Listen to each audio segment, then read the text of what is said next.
Time. Mark, 15 seconds until airtime.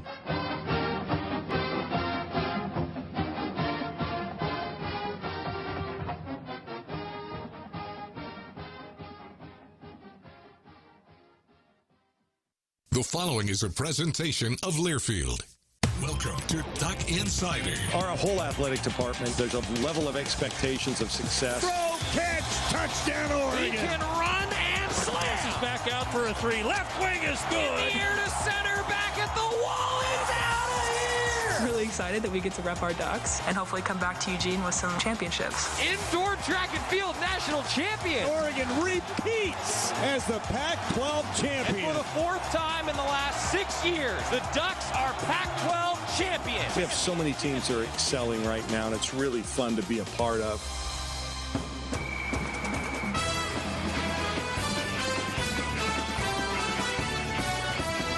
This is Duck Insider on the Oregon Sports Network from Learfield, presented by On Point Community Credit Union. Better banking, local solutions. Live from the Country Financial Studio, here's Joey Mac. Game day eve. The Ducks getting ready to travel to Salt Lake City. Oregon taking on Utah in a top 25 matchup. It's going to be televised on ABC. An official kickoff time of 4:44. We've got a 2:30 pregame show for you across the Oregon Sports Network. I'm Joey Mac. Jerry Allen, Mike Jorgensen joining us via the Zooms. Zoom, huh, Jerry? Zoom, baby, zoom. Nice to see faces. Nice to see faces. That's right. This is a big game coming up, guys. Oregon number 3 in the college football playoff rankings, and then Utah is the only other team ranked from the Pac-12 in the college football playoff top 25. These two teams may meet again later this year. We'll find out if everything goes according to plan. We're going to talk about all that. Also, some Pac-12 picks brought to you by our friends at Sylvan Ridge Winery. Georgie, I've got the bottle of Sylvan Ridge wine ready for you here in the studio. So next time you're here, I'm ready. All right, we've got it covered. We got some tough picks to make, guys. Pac-12 season is down into the nitty-gritty. We're going to talk about that in our Week 12 picks. Also today, Travis Dye, Stephen Jones, those interviews from earlier this week that we've yet to get to, we'll have that for you. And a weekend schedule that includes the national championships for cross country. Best of luck to Robert Johnson and the entire Oregon track and field program competing in the cross country national championships. That is coming up this weekend as well. Oregon volleyball with a tough one last night. We'll talk about that too. And then get you ready for a big-time matchup between Oregon and Utah. Let's start with keys to the game. Georgie, you're on the screen right now because you must have talked last, so Zoom puts you on that screen instead of Jerry right now. But if Jerry talks really loud, then it's going to actually mean that Jerry gets to go first. What? Okay, Jerry Allen, keys to the game. What are you thinking? What are you thinking about, Jerry? Open-ended. I mean, this is a big-time matchup. What do you think, keys to the game, Oregon, Utah? Well, I'm actually going to use my defer right now and go to Georgie. Then you can't use it on your picks. That's right. Oh, is that right? That's right. Okay. It's already happened. He used it. Can't take that back. Gone. It's gone now. Oh, jeez. Go ahead, Georgie. Pound the rock, baby. Pound the rock if you want my key. And you know what I'm going to say. Pound that rock and continue to. Obviously, they're going to need to be able to throw the ball against Utah because Utah obviously has a pretty balanced offense. But, we talked about it during the week. And on our show on Wednesday night, you look at these two teams statistically. And, Jerry, it's amazing how similar they are, not only in running the ball, but in throwing the ball and being able to get it done. And obviously the amount of points they score, the way that these two defenses thrive on tackles for loss, pressuring the quarterback, all the different things that go with it, these two teams, let alone just the culture of two hard-nosed, great coaches coming together in Salt Lake City tomorrow is going to be pretty special, isn't it? Yeah, it really is. I mean, and I think a lot of it is going to be not just Oregon's offense, executing, but being able to execute around a really difficult defense. Devin Lloyd, that guy worries me. He's a middle linebacker. He crashes a lot. 47 tackles, 84 total, 7 sacks, 20 tackles for loss. That alone is like 2 or 3 defensive linemen combined. He does it from that middle linebacker spot. So there's something about him. And then if you dwell on him too much, Nephi Sewell steps into the picture. So I'm concerned about Utah's defense and how Oregon adjusts to the pressure and the different looks that they're going to show Oregon. They've got a Sewell. We've got a Sewell. That's what Travis Dye said. We're going to hear that coming up later on in the show. The Ducks I think Lloyd is a monster. Jorgie, you were talking about it on the show on Wednesday. Like, it's amazing what he's done from a tackles for loss perspective from the linebacker position. How's he done that?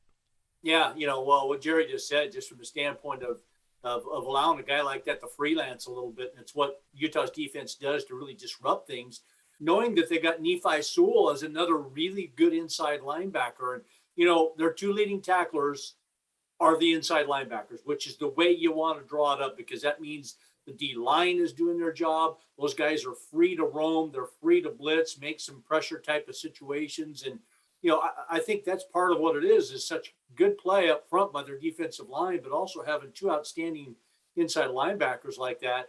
And, offensively for Oregon, you don't want to get behind the chains, because that's what a pressure type of defense like that can do to you, is they can just blow up a play immediately. And even a 2nd and 5 can become a 3rd and 9 real quick, because they decide to shoot a gap, bring a linebacker like Lloyd, really smart, instinctive type of guy. He's got interceptions to go with his tackles for loss. He's got more sacks than Thibodeau does at the middle linebacker position, which is pretty amazing. So an active defense. But you know what? I got to tell you guys, Oregon's defense has just gotten better and better and better every single week. So there's going to be a big-time challenge for this Utah team, and you just hope that they don't get a momentum going where they can continue to keep their crowd in it. You want to keep – if you're Oregon, if you can quiet the crowd like they did at Ohio State, that's going to be a big key in this game. Yeah, I think getting out to a quick start is one of my keys, and I think it's setting that tone, to keep the crowd out of it, because Utah's going to be fired up. We talked to Bill Riley, the voice of the Utes, yesterday, and he was like, yeah, this is maybe going to be the best environment that we've seen in a while. That's saying something for Utah. First time the Ducks have played there since they enclosed the south side of Rice-Eccles Stadium. Apparently the noise is a little bit more so, guys, so we're looking forward to seeing that. And talking about the Duck defense, don't know if Tavion Thomas is going to go at running back for Utah. He was held out last week before this showdown with the Ducks, but TJ Pledger's done a really nice job too, Jerry, and I wonder how Oregon's defense will do stopping the run, because we'll get to Cameron Rising in a second, but you do need to stop the run to put a little pressure on a quarterback that doesn't throw any interceptions. Well, and they want to run the ball. I mean, they can throw the ball very effectively, but TJ Pledger averages 7 yards a carry, so he's no slouch. I mean, the guy can run. He's very quick to it. You give him a little slice, he really gets through in a hurry. And Utah's going to run double tight end. They're going to run triple tight end. They run a running offense. And so that's going to put pressure on Oregon's defense. And that's why I think Pledger and Thomas, when he was running, were finding little creases. And they're both very quick guys. And double tight end, Oregon hadn't seen a lot of that this year. Yeah, and talking with Bill, it was interesting, him saying that part of the reason Utah struggled early in the year wasn't just that Cameron Rising wasn't the quarterback, it was the offensive line. The offensive line was shuffling, dealing with some injuries. Now that offensive line for Utah solidified. I think it's probably the best offensive line that Oregon will face this year. Jorgie, what's the key to disrupting a quarterback like Cameron Rising, who has not thrown an interception in over a month and seems to just be a good decision maker? How do you disrupt him? Well, pressure. I mean, just like they did with Delora last week, is anytime you can make a guy a little bit uncomfortable back there. I think Mario Cristobal did a really good job of laying it out on Wednesday, where, when you put pressure on a quarterback, they can't set their feet to throw it to the target point that the receivers are used to seeing it come to. And that's going to be really important because, again, that tight end lineup that they have with, not only Keithy, but Fotheringham and Kincaid. I mean, those guys, you start looking at the amount of games that they've played, not just started, but played in as a group. 2 of them with 43 games that they played in, 1 of them with 39. Who do you guard? Who do you focus in on? Who do you try to eliminate that frees up somebody else? And they bring those guys in different packages, sometimes in run packages, sometimes in bunch packages, and then you bring in Britton Covey, who, we make a joke out of it. The guy played against Oregon in 2015, old man Covey. They really have a dynamic group of people on offense, which is why they lead the league in scoring. So, again, just do what you do. We've seen it with Washington has an outstanding tight end. We've seen it with Washington State with an outstanding group of wide receivers and running backs to go with it. Just do what you do. Continue to play really disciplined football. And the little things in a game like this are going to mean a lot. Penalties, things like that. Mike Jorgensen, Jerry Allen joining us. A couple thoughts before we get to our picks, guys. I I think it's interesting talking about those little things. I think one of the little things that I'm at least going to have my eyes on is the punt return game for the Ducks. Oh, yeah. Micah Pittman exiting the program, Ducks wishing him the very best. That does leave a spot open. And guys, with the health of a player like Johnny Johnson, who Coach said things are looking better, but we'll see if the wide receiver and Johnson's able to go on Saturday. The Ducks may be down a couple wide receivers from where they were earlier this season. I think that, one, the receiver position, Jerry, and then two, returning punts. I'm curious to see what the Ducks do there. That could be a big factor in this game. Yeah, who's that guy going to be? I think Seven McGee's a possibility there. What you want or what you need, Georgie, is somebody who's really sure-handed, because the way the punting game is now, not a lot of them are going deep with hang time and giving guys a chance to settle under them. It's those backwards kicks that punters are doing now. So you really need to be sure-handed and make good decisions. That's tougher on a freshman than it is on a veteran. Yeah, do you want to put a freshman in a prime time situation like that? Yeah. You know, that's what really would be tough for a guy like Seven McGee, who is a big time player, and I think is going to be a tremendous player in his career at Oregon. But do you put a guy like that in that spot? Do you put a Mikhail Wright in that spot? Or if Johnny Johnson's healthy enough, does he become the guy? So big question there. And obviously that's going to be a big part of the game. And the first time Utah has to punt, which we hope is many times in this game, there's going to be opportunities there for somebody. And yet on the other side, you know, one bad punt is a big play opportunity for Oregon too. So it's time to move on, and I guess you move on the big stage against Utah, you know, on national television. Let's see what happens. Yeah, 4:30 kickoff coming up, and a 2:30 pregame show here on the Oregon Sports Network. Doing the show a little early for those of you that are live with us in the noon hour, because we got a plane to catch out to Salt Lake City. We'll continue to talk a little more Oregon and Utah, but first, timeout, and then it's time for picks. There's some tough games to pick this week. There is. Tough games for our Sylvan Ridge Winery picks. That's coming up. Stick with us, Duck Insider, on the Oregon Sports Network from Learfield. After 2 years of construction, my wife and I finally moved into our dream home. So when a bathtub fixture broke, causing major water damage, I was glad we had the home insurance protection we needed. How do you know your home is protected? Talk to a Country Financial rep like me, Nick Simon. We can help you understand your options and select coverages to meet your needs. Then if something happens to your home, you won't have any surprises. Need the right coverage for your home but not sure where to start? Visit TakeSimpleSteps.com or contact a local Country representative. From the weight room to the classroom, on the field and off it, On Point proudly supports University of Oregon athletics, because student athletes do so much more than bring us pride on game day. They bring our entire community together in Eugene and all across Oregon. So whether you're watching the game in the stadium, at home, or at your favorite local business, their success makes all of us stronger. On Point Community Credit Union. Join in. OnPointCU.com. Federally insured by NCUA. Equal housing opportunity. Don't go anywhere. Duck Insider continues after these messages on the Oregon Sports Network from Learfield. Okay, forest animals, kids are coming to the forest, and it's up to us to make their visit a good one. Sparrow, have you practiced the most popular bird songs for the year? Of course. Catchy. I like it. River, how's the temperature? It's a refreshing 52 degrees, man. I love it. Turtle. He's not here yet, man. He's late every morning. Okay. Squirrel. The forest has been preparing just for you. To learn more about cool things to do in the forest, visit discovertheforest.org. Brought to you by the U.S. Forest Service and the Ad Council. Tom has been a teacher for over 40 years. One day, I think one of the students had asked the question and he didn't remember the answer. And I also noticed that he was letting his class out earlier than they were supposed to let out. I was really starting to worry. Levi and I talked about how it would change our lives, but he was there beside me. When something feels different, it could be Alzheimer's. Now is the time to talk.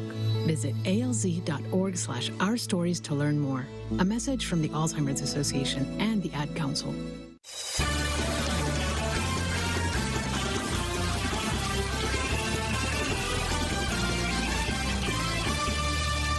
Back inside the Country Financial Studio, it's Duck Insider, presented by On Point Community Credit Union. I'm Joey Mac, Jerry Allen, and Mike Jorgensen joining us virtually before we head to the airport, getting ready to travel out to Salt Lake City. This is a tough week for picks. Our weekly picks always brought to you by Sylvan Ridge Winery here in the Eugene area, the very best of the South Willamette Valley. Well, where we stand after last week, guys, we all went 4-0. Woo! Don't hurt yourselves. Don't hurt yourselves patting yourselves on the back. We're still only picking games at a 55% correct rate. But that's a big increase. But at least it's better than 50% because, yeah, it was 50% a week ago. So the Ducks, they've got the biggest game on the calendar this weekend, but it's a lot of really, really tough picks, I think, with where we stand. So after that perfect week, guys, Jerry's still picking first, followed by Jorgie. Then it will be me sitting one game behind you guys in the standings. And then the coin is now a distant 10 picks behind, so I'm happy to report that we are better than a 50-50 coin flip. The coin is picking games at a 42% correct rate, so way to go, coin. Jerry and Jorgie are tied atop the standings, but Jerry, being the last person to win a week of picks, has to pick first. We've got a game tonight that we'll be watching once we get to Salt Lake City, guys. 6 o'clock on the Pac-12 Network. Arizona 1-9, 1-6 in conference action, visits Washington State. Trying to get bowl eligible in the post-Rolovich era. 5-5, 4-3 in conference action. Martin Stadium, Pullman, 39 degrees, rain. Washington State is a big favorite, actually, in this game. Jerry? Well, contrary to what you believe, you can't use your deferral on keys to the game. Okay, so I still have that. No, we could. I will not. No, you don't use it on keys to the game. No. You cannot decide that all by yourself again. There's 2 other voters in the room. That is right. That is accurate. Okay, are you going to vote me down? No, I'm not. No, I'm not. I just wanted to point it out. It's a matter of principle, right, Jorgie? Yeah. It's out there. I just wanted to let you know it's out there. No, the defer is for the picks, not. Oh, never mind. Okay. I probably won't use it this week either. Get your ibuprofen out. Arizona and Washington State. Arizona kind of surprised me the way they play against Utah. I don't know why they did so well or why Utah did so poorly, but there was something there, but there's not enough. I mean, they go on the road when you're a warm weather team to have to play in probably icy rain, could even be some snow showers. Washington State's a really good football team. It should be a pretty lopsided game. Cougars. I hope it snows. I just want it to snow. Yeah. I do too. Yeah. And it's a night game. It's a 6 o'clock game, so it's going to be cold. That's right. That's right. Jorgie? Joey, that'll probably feel like it did when you were down on the Washington sideline, right? Wind chill in the mid-30s. Rain, wind blowing. So glad that that's not the case this week for you. So, although it'll be a little chilly, but just Washington State. I think Washington State's easily the better team here. I tip my cap to the way Arizona played last week against Utah, and didn't pack it in. Was there at the very end to be able to potentially win that game, but the better team in that one won, obviously, with Utah. But warm weather team going on the road in this type of cold environment and not playing the best of football anyway. Washington State's just a better team taking the Cougs. I want to before we get to my pick, just point out one of our comments here today. Tobias says Joey losing at picks feels like an anomaly, the same way the Beavers every once in a while win a football game. Well done, Tobias. Well done. That's pretty good. Yeah, I'm taking Washington State also, guys. I think that their defense is pretty good. I think that Delora, if he doesn't fumble out of the back of the end zone against the Ducks, might be a different game. We might be having a different conversation this week. I think that they're pretty good. And I think that, as we've been talking about, they're getting better and better now with Dickert as the head coach. I think Washington State wins. I just don't think Arizona's very good either, even though they beat Cal when Cal had, nobody to play. I think that was a terrible flip. I got to do this again. I think Washington State's going to win. Oh, that's a good flip right there, ladies and gents. That's tails, guys. Okay. Video evidence. Tails, that's the road team. The coin is picking Arizona in what would be a monumental upset. The first game on the docket on Saturday is a noon Pac-12 Network kickoff from Folsom Field in Boulder. Washington 4-6, 3-4 in conference action. Colorado 3-7, 2-5 in Pac-12 play. 60 degrees in Boulder. Going to be a beautiful day. No, it's not. No, I just looked at the forecast, and Boulder right now is saying for Saturday, 48 for the high, 34 low with a chance of showers. It says right here on AccuWeather, 60 degrees at kickoff. Wow. Okay. Well, we'll see who's right. Well, I'm gonna double check. Boulder weather Saturday, 53 degrees and sunny. Wow. We'll see. All right, we'll see. That's according to a quick Google search and whatever weather service Google pulls from. So Either way, the weather's not going to be a factor. I know. It's senior day for Colorado. And they're going to have emotions riding high. I think Washington's still scrambling. I think because it's at Colorado, I think because it's senior day, they've had a lot of guys with injuries, and this is a kind of a big moment for them. And I don't think Washington is right yet. So I'm going to go with Colorado in the upset here. Jorgie? Ooh. I love it. And we're tied, so I have to decide: do I follow or do I lead? Man up! Come on, man up! I like the way that Colorado has been playing the last 2 or 3 weeks. Obviously, they didn't finish off the decent start that they had against UCLA last week. They played a great game against the Beavers, obviously, in Boulder. They stunk it up you just don't know what you're going to get each and every week. And Washington kind of right now in disarray, but at the same time, I also think Washington has a better defense. I think Washington is going to respond like Washington State did when Rolovich left the team and get backed into a corner and a wounded dog comes out fighting pretty hard. It might be senior day in Boulder, but I'm taking the Huskies in this game. I'm taking Washington. And I hope they get beat. That makes it all better. Yeah, boy, this is a tough one. I think there's a lot of tough picks this week. So Washington's defense, you look at the numbers, and Washington's defense should just absolutely shut down Colorado. They should dominate them defensively. But we've seen that Washington's offense has been pretty inept. But Colorado's defense has been inconsistent. This was a coin toss for me, guys. And I told myself when I was going through and making picks this morning, I had Washington circled. I'm going to stick with that. I think that Colorado is going to give them a game. I'm going to go with Jorgie, and I'm going to steal exactly what Jorgie said. I'm picking Washington. I hope they lose. Go Buffs. Coin flip in the air. That's the Tails road team in Washington. So our first difference in picks. So we could see Jerry get a little separation here, guys. 1 o'clock on Fox. UCLA 6-4, 4-3 in Pac-12 play, visiting USC.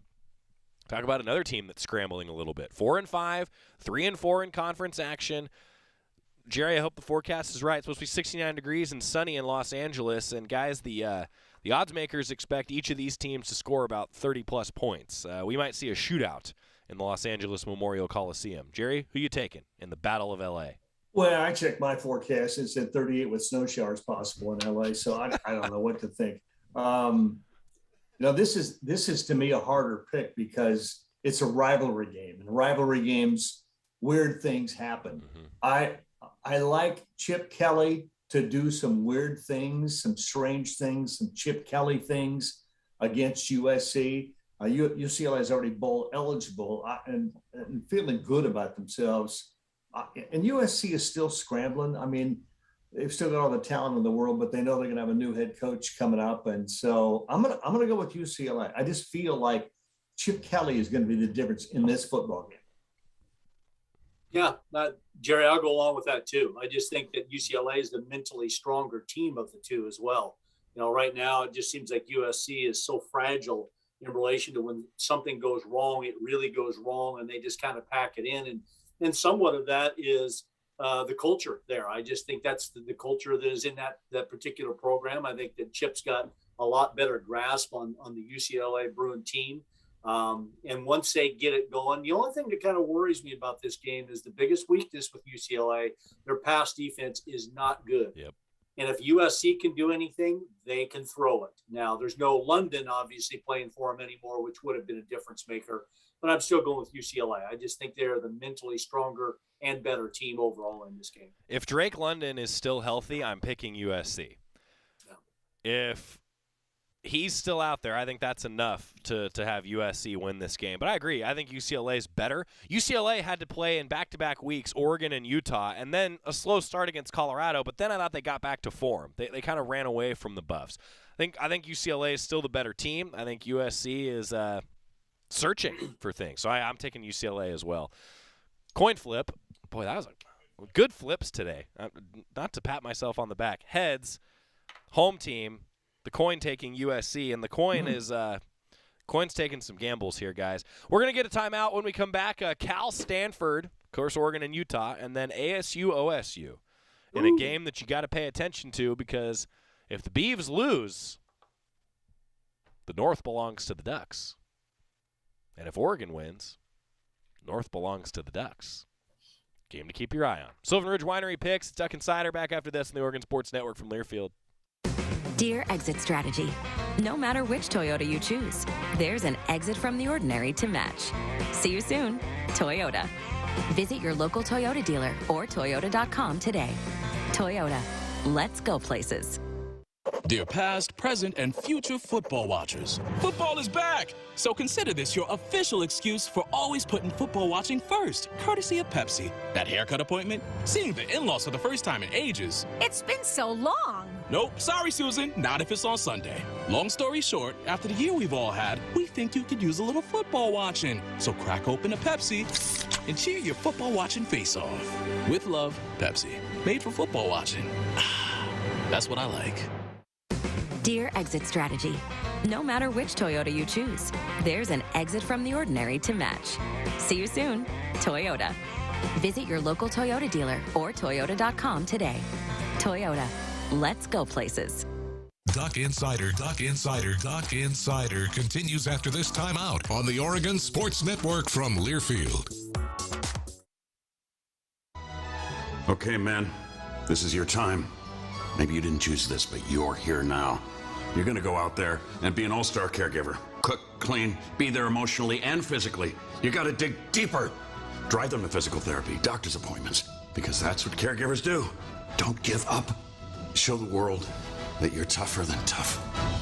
Caregiving is tougher than tough. Find the care guides you need at aarp.org/caregiving. Brought to you by AARP and the Ad Council. To some, the sound of a baby babbling doesn't mean much, but that's not true. They're testing out vowels and consonants and trying different sounds. And by 12 months, their babbling is beginning to take on meaning, especially if there's no babbling at all. Little to no babbling by 12 months or later is just one of the possible signs of autism in children. Learn more at autismspeaks.org. Brought to you by Autism Speaks and the Ad Council.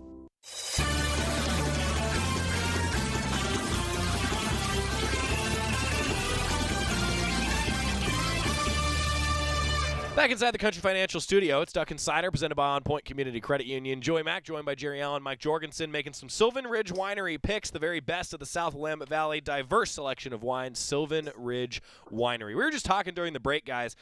We are picking at a 55% correct rate. The record for picks was an 81% correct rate, which is pretty good. That was in 2016. I picked 81% correct. Jerry picked 80% correct, and Jorgie picked 76% correct. If anybody gets to 76% correct, which I actually, mathematically, I don't even think that's possible with the amount of games that we have left, guys, that would be ridiculous. That's how tough this year has been for picks, and I think how all over the place it's been. I can only imagine how odds makers are doing because boy, I don't think it's meant a whole lot this year. So far, we've got Colorado as the pick for Jerry. Otherwise, we are all in line with Washington State, UCLA, and Washington. Next up on the schedule is the 4 o'clock game on Pac-12 Network. Cal, 3-6, 2-4 in Pac-12 play. Looks like they're getting their roster back for the most part this week. Stanford, 3-7, 2-6 in conference action, and it looks like Tanner McKee will be back at quarterback. 1.5-point favorite for Cal on the road, guys, at Stanford Stadium. Jerry, who you picking in the big game? Well, I think the difference in quarterbacks is the difference in this game. I think Chase Garbers is more solid. I think, Stanford has gone through 4 or 5 quarterbacks, so their rhythm and their continuity is not there. I know the Bears lost a bunch of players, but I just think watching Chase Garbers play, I think he can make more plays. And so because I think he's overall a better quarterback, he can scramble, he can make things happen. I think they beat Stanford, and I'm going to go with the Cal Bears. I think that's a good pick. if they're not too rusty, right? I mean, Yeah.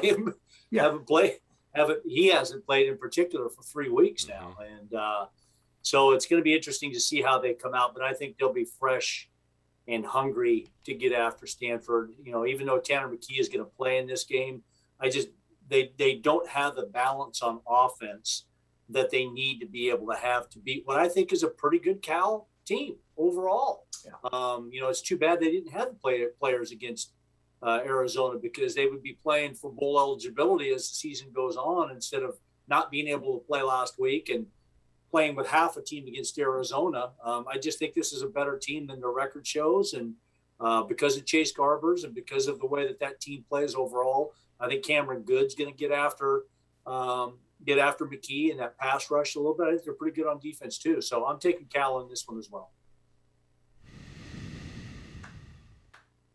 I'm picking Stanford.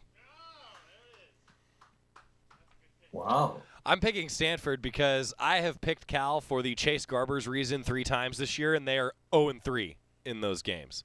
I don't trust Cal. They should win, but I'm picking Stanford because I just don't trust them. Stanford is probably the worst team. Cal should win, and every time I think that, Cal loses. So, picking Stanford. Yeah. Jorge, he just handed us a victory. Yeah, maybe so. I mean, we'll see if his phone a friend deal works. So, good coin flip. Tails, road team, Cal. Yeah, guys, I picked Cal. I went back and looked, and I picked Cal in a few games where I was like, Garbers is the better quarterback. Now that he's healthy for this team, they're going to win. Doing that, they lost to Nevada. Doing that, they lost to TCU. Also doing that, they lost at Washington. I don't know, man. I feel like Cal should win, but something's up with them.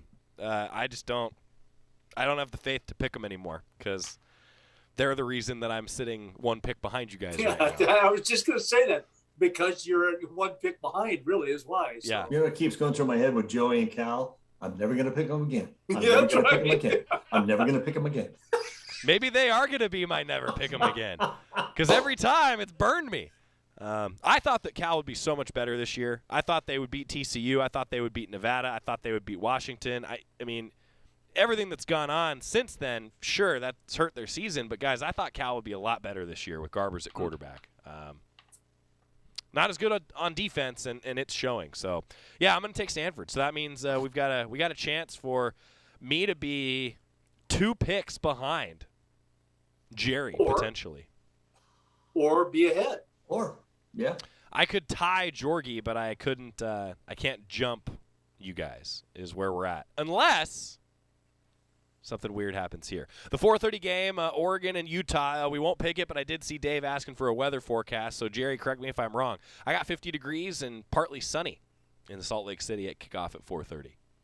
Yeah, it's in general, it's a lot of the stuff that's been going through here, rain and stuff, is going into the Intermountain states. So they're going to be close to it, but it should be pretty decent, just cool. Really Meteorologist cool. Jerry Allen here with us.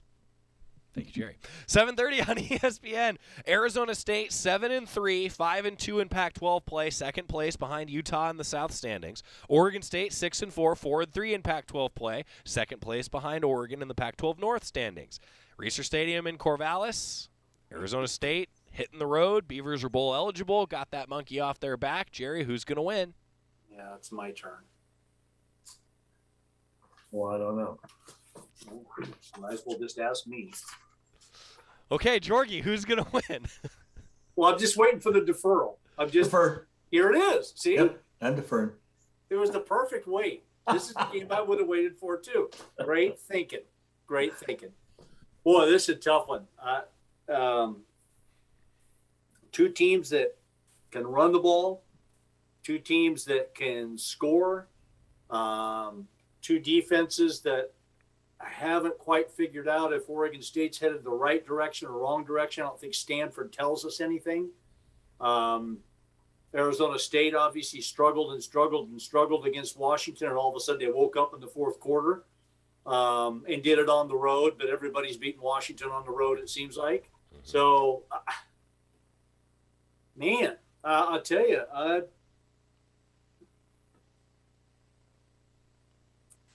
I'm taking the Sun Devils in this one because I said I'd never pick them again. I'll never pick them again. I'll never pick them again. I'm taking Arizona State.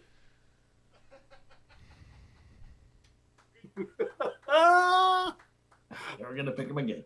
I'm never going to. Can you play that again, Scott? I'll never pick them again. I'll never pick them again. I'll never pick them again. Because I'm on next week, right? Yeah. This is the last Beaver pick. Watch the difference in picks this season is going to be the USC-Cal game that's going to get played the day after the Pac-12 championship. That would be par for this course, wouldn't it? Yeah, boy, this is a tough pick. Duck fans, you're rooting for Arizona State.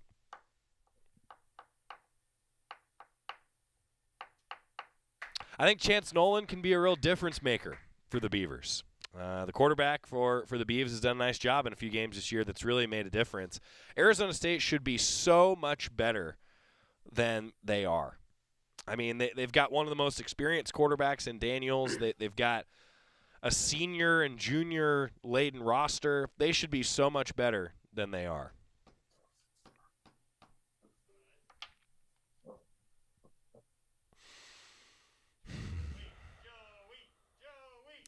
I think, yeah, I'm also taking Arizona State. I had them, so I circled ASU on my notes. I'm going to do the same thing that I did with Washington, Colorado. I'm going to stick with it. I think that Arizona State's more talented, and I don't know, guys. Arizona State should be so much better. Maybe this is the game that they get better. I guess I got to flip the coin before Jerry picks, huh? Yeah. Coin flip. Heads, home team, Oregon State. Scott really likes the Beavs in this game, guys. I think it's going to be a great game. I think it's going to be a great game, too. Jerry? Well, I think the pressure's off of Oregon State. They're bowl eligible. Well, I thought he was going to say the pressure's off of me because I'm picking second. But. No. And pressure's off of Oregon State. And Arizona State's 2-2 on the road this year. They're not a great road team. And so they're coming out of the heat and the comfort, and they're going to play in the cold, and it could be a little damp up at Corvallis too. I just think Arizona State has not been very consistent this year. They've just been up and down, and they've been down when they're on the road. So I'm going to go with Oregon State. I'm going to pick the Beavers at home. They're in a comfort zone. They're bowl eligible. It's senior day for them. Let's go Beavs. The Beavs are undefeated at home. Yeah. And they beat Utah pretty good at home. Yeah, I thought about that too. So where we stand in our Sylvan Ridge Winery picks, this is going to be a week of movement.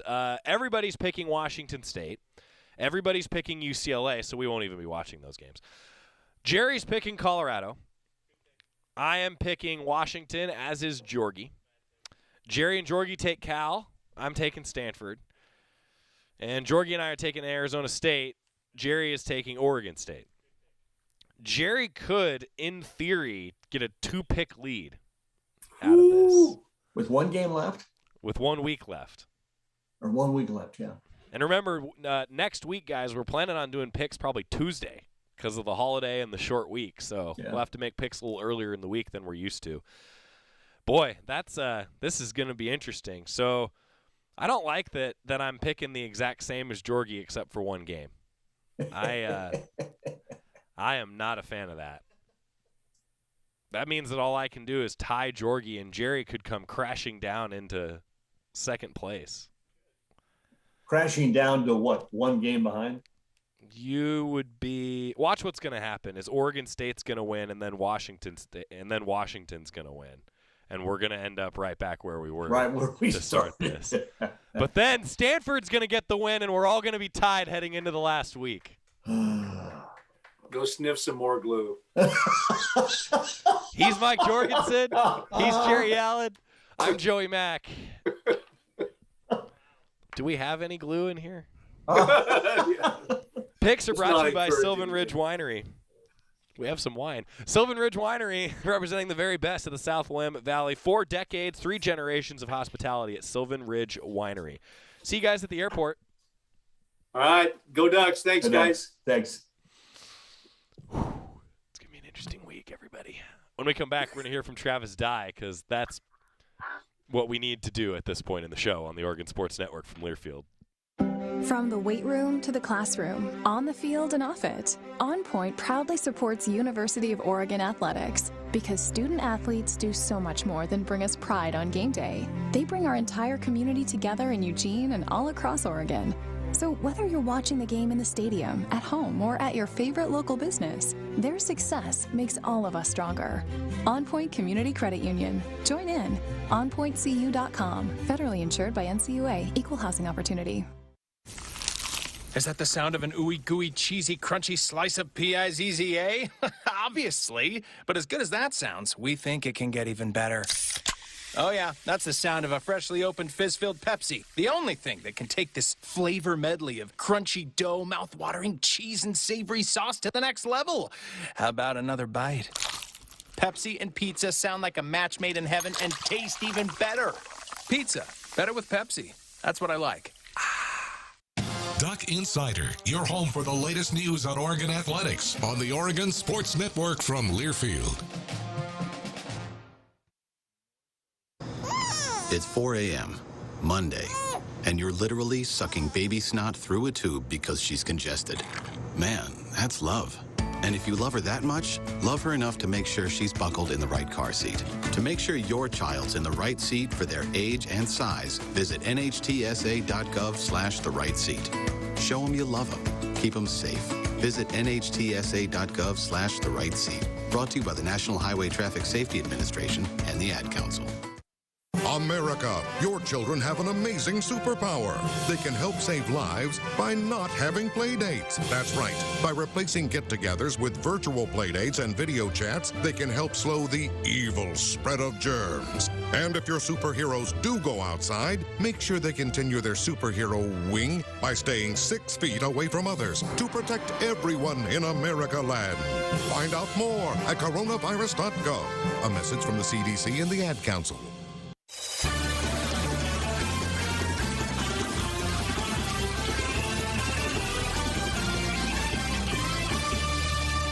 We're back on Duck Insider, presented by On Point Community Credit Union. Joey Mac here with you in the Country Financial Studio. Let's hear a little bit from Travis Dye. Always great stuff from the Oregon running back. His thoughts heading into this matchup as he talked with the media this week at practice.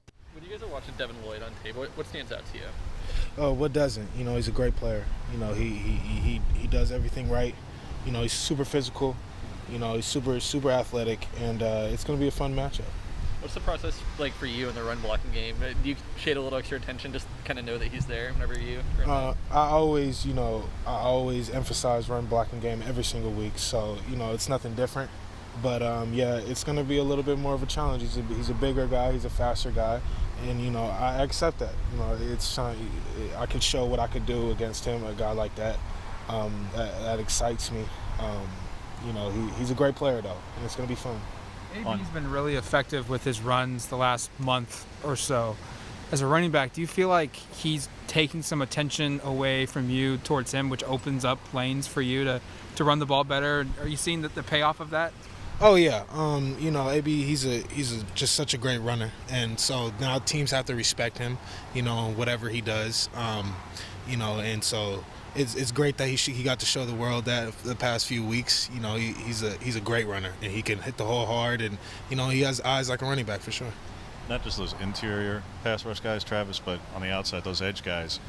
How important has Salah been in particular to helping you guys neutralize Cam Good, helping you guys neutralize Ron Stone, and now him and TJ will get to Fua this week, but you guys would not be doing what you've been able to do, it seems like, without, in particular, the ability to neutralize the edge. Right, yeah, no, Salah and TJ and George Moore, they've been doing a really good job. You know, they just, you know, they've been really practicing with mirror ball all day, every single day. And, you know, Salah, he's a great player. And I don't expect him to do anything different this week. You know, he's very physical, he's very smart, and that's my guy. What's some of the more relevant games? Like I was asking Forsyth about it, saying like, well, Wazoo runs run and shoot, and SC's an air raid, so that's not really what you guys do offensively. So when you're looking offense against their defense, is it more UCLA and Arizona State and Oregon State a little bit, just from a running game standpoint, or what's some of the more relevant games that you're looking at this week? I look at every game that they've played, and so should every other guy that, that's on this team, and every other coach. We should definitely try to expose, all their weaknesses, see what all their strengths are in any type of, offense or anything like that. Obviously whoever is running our offense, we'll look at them a little bit more in, film room. But, by yourselves, you definitely should be watching all the games and stuff like that. Any memories of playing in 18 down there as far as how tough the environment is? Yeah, it's a really tough environment. They have really great fans, very passionate. And it's cold, and that's fine. It's cold here too. It's going to be fun. I love playing there.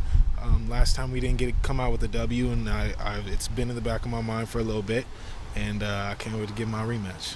How would you just describe Utah? It feels like this is kind of strength on a strength performance, your guys' strengths against theirs. Yeah, no, it's a very physical team, very hard-nosed team. They have a soul, we have a soul type thing. It's going to be a very, fun game. It always is. It always is. Utah is a great team. They always are. They have great coaching, just very, their guys are very disciplined. So it's going to be a matchup for sure. Would you say they're similar to you guys, though? Like, if someone is to suggest that they'd play a similar style, you guys play a similar style, is that fair to you? Yeah, that's a little fair. They're a very physical team, and we're a very physical team. They got speed, we got speed type thing. We're two powerhouses in the pack, and it's going to be we're going to clash together, and it's going to, see what happens.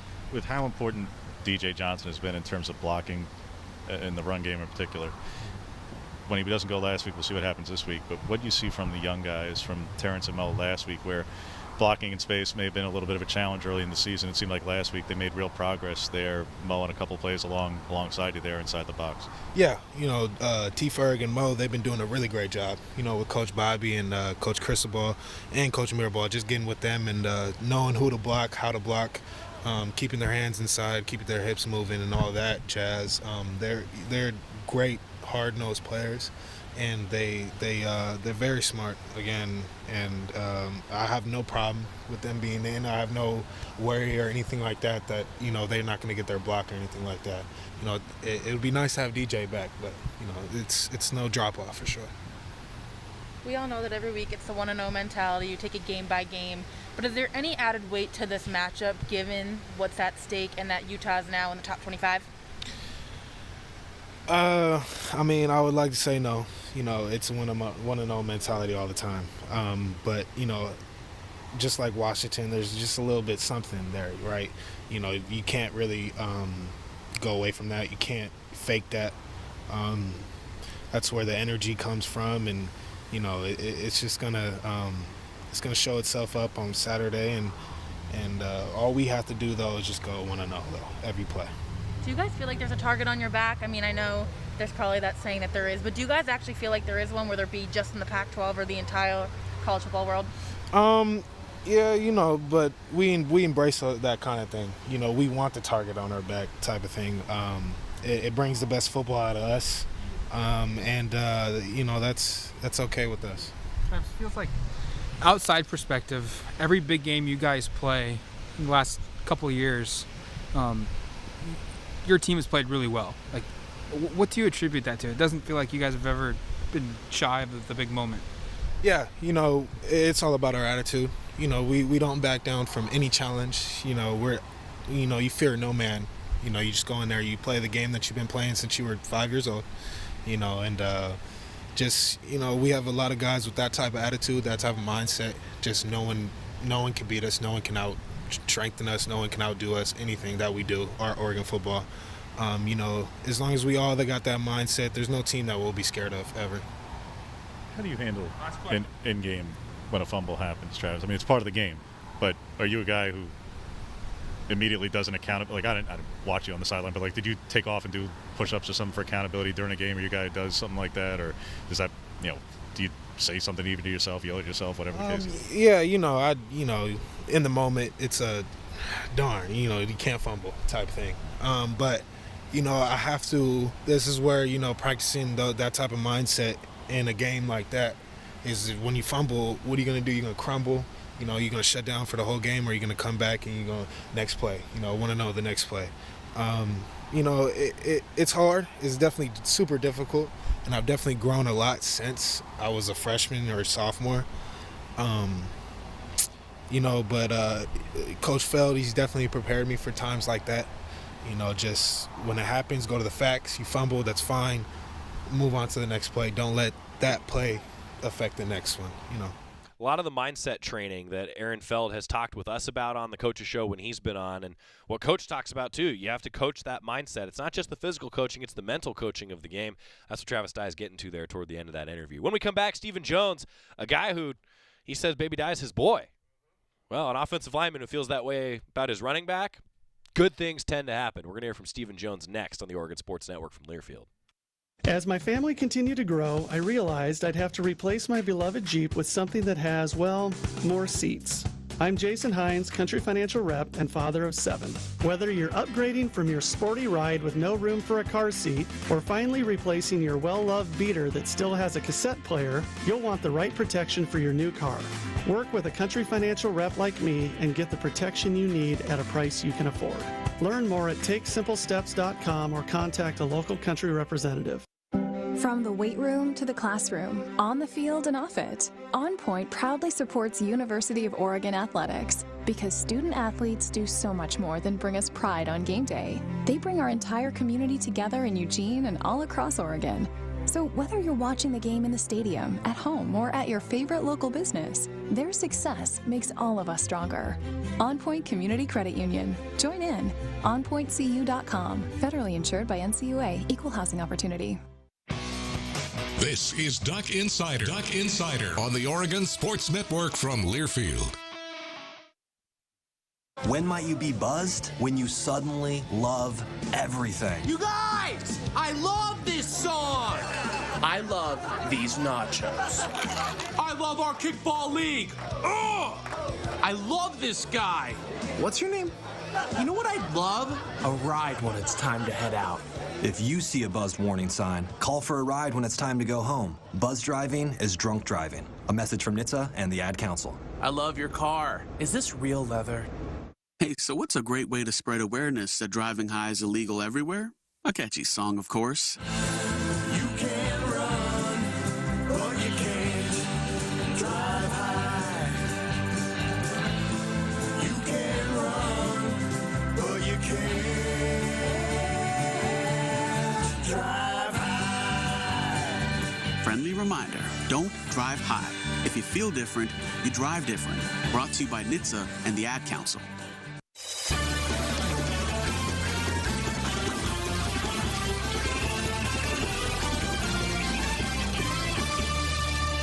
Back on Duck Insider, presented by On Point Community Credit Union. Joey Mac at the Country Financial Studio, getting ready to travel with the Ducks for a 4:30 kickoff, 2:30 pregame show from Salt Lake City. Battle of two top 25 teams on national television. This is what you come to Oregon for. Stephen Jones came to Oregon to play in a game like this. Going to hear a little bit from the Oregon offensive lineman previewing the matchup. What is your offensive line? What have you guys been doing that's been just so effective in the last 2 weeks? We've just been sticking to our process since, the beginning of, I'd say, April. We just stick to our technique and our fundamentals and everything, and we just know that, if we stay on that and keep on that throughout the whole entire season, it's going to eventually work out. And, like you said, we had back-to-back 300-yard games. That's awesome, but, hey, we still got more games to play, so. Do you guys realize, how impressive it is that you guys, A, can go back-to-back with 300-yard games, and B, do this with a constantly rotating line, either due to subs or just injuries in general? Yeah, it's pretty impressive. I think that it's kind of, I think that's kind of awesome that we're able to do all that. But Coach Mirabal always tells us in the locker room and in the meeting rooms, next man up. So if you're not able to go, then whoever's up next got to be ready to go and be able to help the O-line get to work on game days. So yeah, like I said, that's awesome. But we still got a lot more work to do, and I feel like we could do a lot better than that. So just got to keep on grinding. So a lot of you guys talk about the next man up mentality. There's been a lot of injuries this year, more than I've ever seen personally. But is there ever a moment where the next man up seems like, oh, shoot, we have to deal with all of this? No, because I have faith in all my brothers that if one of us goes down, the next dude behind him, whoever that is going to be able to get the job done. And plus, when you're playing at O-line, we say 5 is 1. So we know that if a new guy who has to come in and play has to go in there, we know it's going to be a little iffy for him, but of course we're going to be working with him because 5 is 1. So we're going to make sure he's on the right page, whoever it is that's going in, and making sure that they're getting their blocks done too. So looking at this game coming up on Saturday, I'm not gonna lie, it's probably the second biggest game of the season for you guys. What's the mentality of the locker room and your offensive line, especially going against Utah's front? We've just been saying it all week. We want to win this game. It starts up front. It starts in between both B gaps. So we've just been doing what we've been doing this whole entire season, sticking to our process, knowing that whoever the opponent is going to line up and they're going to give their best. So, it's just another challenge, another day to get after it. And, we're all excited, but ready to go 1-0. What have you specifically seen from this Utah front? I know you were on the team in 2019. You were the Utah championship game, and that's obviously 2 years different from now. Oh yeah. Any similarities there, or is it just a whole another unit? You can't really take anything off. Just like them. Just like us. They base their whole team off physicality up front in the trenches too. So, for the last few years, they've always been a good up front 7, and they got a good DNs. Both D tackles are really good, and they both have really good linebackers too. So, like I said before, it's just another week another challenge that we're ready to face and just get after them. Yeah, that's about it. You mentioned it, but both Utah and Oregon like to go off of physicality. In practices, does it help going against a team, your own team, that's physical and tough and strong, and going into a game like Utah? In practices, does that help at all and get you prepared more for the game? Oh yeah, I think so. Coach Criswell makes it a huge emphasis that we go hard in practice. So practice reps, it turns out to be game reality. So that's what we keep on telling ourselves. So that's why every week we've done block destruction, we've done indie run, and getting after each other, not just letting up on each other, because we know that if we ease up throughout the Tuesday or Wednesday practice, we're going to ease up on Saturday. So we know that we got to butt heads and just get our feet in the ground and just grind throughout the week. So on Saturdays, it eventually might even be easier than what it was during practice throughout the week. So practice rep becomes reality. Good quote from Stephen Jones this week. That wraps up our preview. Oregon, Utah, 4:30, officially a 4:44 kickoff, 2:30 pregame show for us on the Oregon Sports Network. Best of luck to Oregon women's basketball tomorrow as well. Remember, that broadcast is going to be on 95.3 The Score in Eugene, regular place for everywhere else across the Oregon Sports Network, and then 95.3 will go into football. Terry Johns, best of luck in the Bahamas. We'll see you in Salt Lake City tomorrow. Jill, why don't you tell the class what you did this weekend? Well, my dad and I went in search of some magical minnows and found a zillion of them in the stream from our lookout rock. Then my sister and I escaped from an evil slug king and went back to my super twig fort for safety. Then we told stories till it got dark, and the Big Dipper led us all the way home. Wow. Where were you, Jill? We went to the forest. It's not that far away. Ask your parents to take you and your friends to the forest this week. It's closer than you think. Check out discovertheforest.org.